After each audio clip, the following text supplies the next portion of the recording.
Ed Gein, the grave robber. After investigation, police discovered he had dug up graves and stolen the bodies of over 40 young women.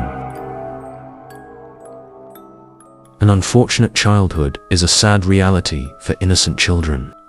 More than anyone, parents are the role models for their children and bear the greatest responsibility for shaping their children's character. Due to a desire for control, a deranged criminal escaped his mother's prison and committed filthy crimes. That is Ed Gein, the killer with horrifying crimes in American history. In November 1957, the police received a report about the mysterious disappearance of a woman named Bernice Worden who lived in a small town.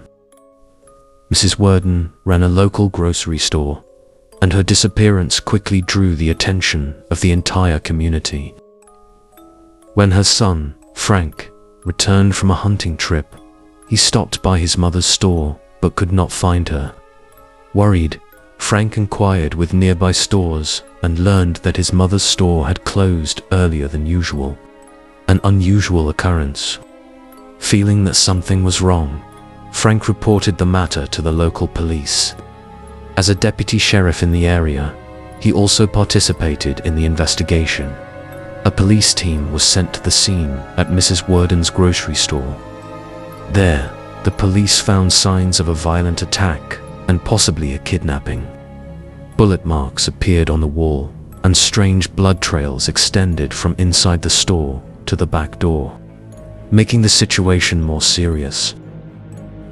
While reviewing the store's sales receipts, the police found that the last transaction of that day was the sale of a can of antifreeze, and the buyer was Ed Gein, a familiar figure in the town. This quickly made him the #1 suspect. The police immediately went to Ed Gein's farm to investigate. Upon arrival, they were struck by the desolate and eerie scene surrounding the farm. The surrounding fields were abandoned. The area was surrounded by thick forest, completely isolated from the outside world. Ed Gein was quickly arrested as the prime suspect in the disappearance. When searching the farm, police found a horrifying scene in the barn. A body hung upside down, the intestines completely removed, and the head severed. Based on the body's size and skin, they identified the body as Bernice Worden, the missing victim. The horror didn't end there. As the police continued to investigate, they found in the kitchen a metal pan containing Mrs. Worden's head, seemingly prepared for a macabre meal.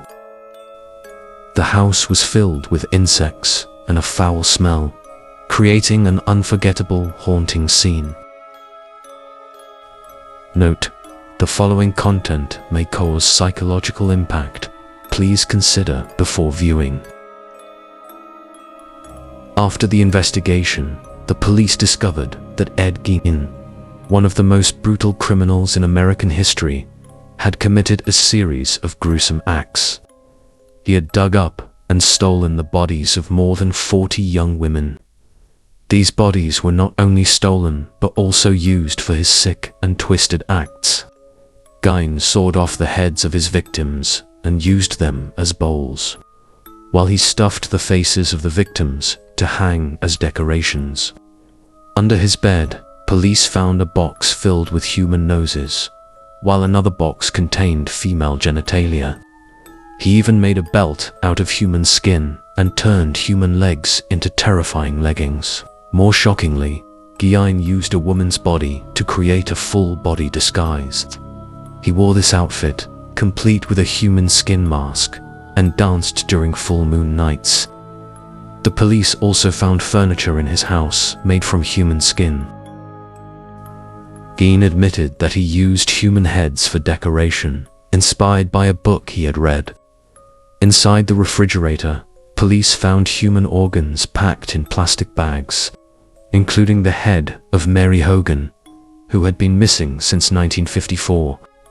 Hogan was the owner of the Pine Grove Tavern in Wisconsin, and Gein met her on August 12, 1954, when he went there for a drink. He then shot and killed her, bringing her body back to his farm because she resembled his deceased mother. His toxic relationship with his mother played a crucial role in shaping Ed Gein's disturbed and sick personality. This horrific story stems from an unhappy childhood that warped Gein's psyche in unimaginable ways.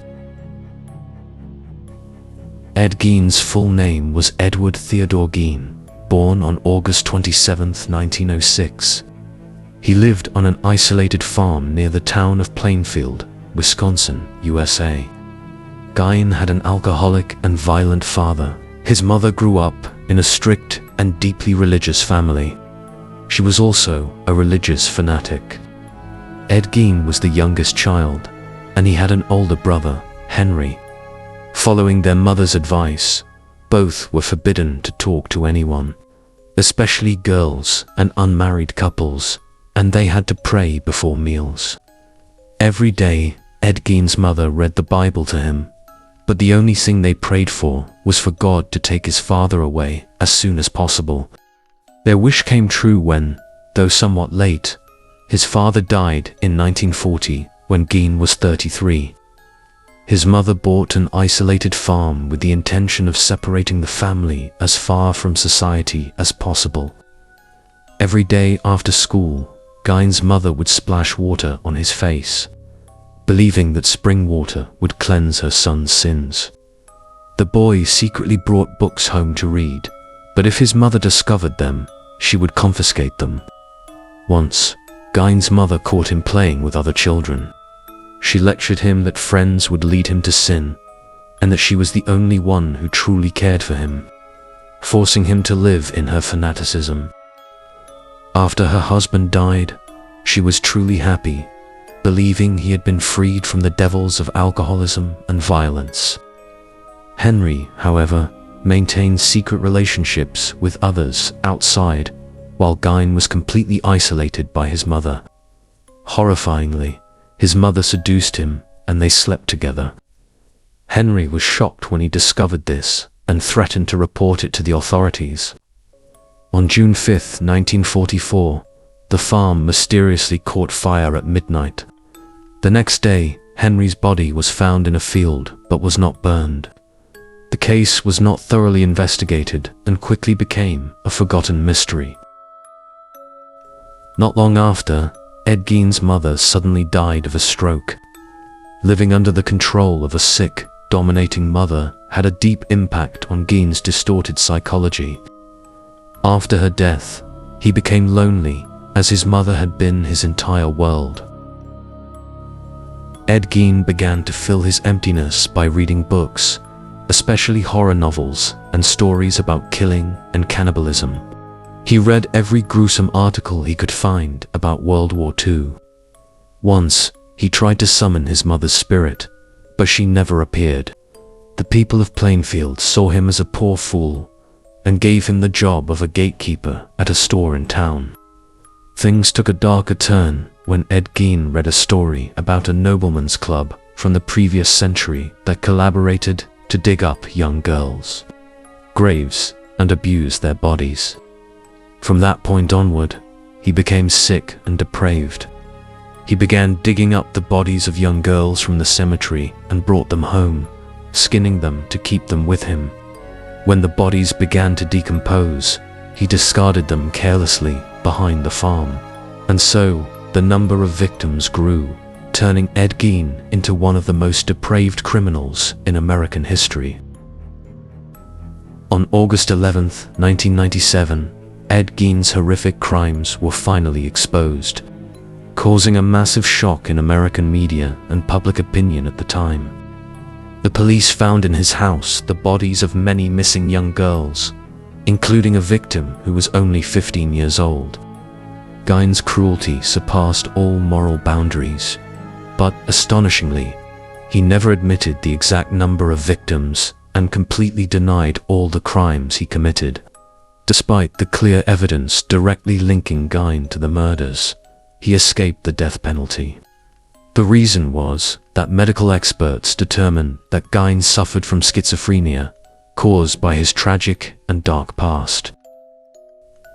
Instead of facing the death penalty, he was confined and treated at a mental hospital for the rest of his life. Ed Gein eventually died on July 26, 1984, from lung cancer at the age of 77. He was buried underground, the same place where he once dug up and stole innocent bodies, turning them into the victims of his heinous crimes.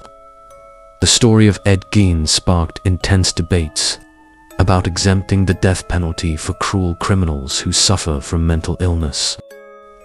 People questioned whether an unhappy childhood was a valid reason to absolve inhumane actions that destroyed innocent lives. Ed Gein was a prime example of how ethics and justice can clash over this issue. For many, children are seeds that need to be nurtured and raised with love and guidance from their parents. But for Ed Gein, an unhappy and abusive childhood contributed to the making of a cruel monster. However, that can never justify taking another person's life. Gein's story serves as a warning to parents. They are the beacons guiding their children to walk the right path in life. But what about you? What do you think about the sentence for someone who has lost all humanity? Should compassion be shown to those who have lost their humanity?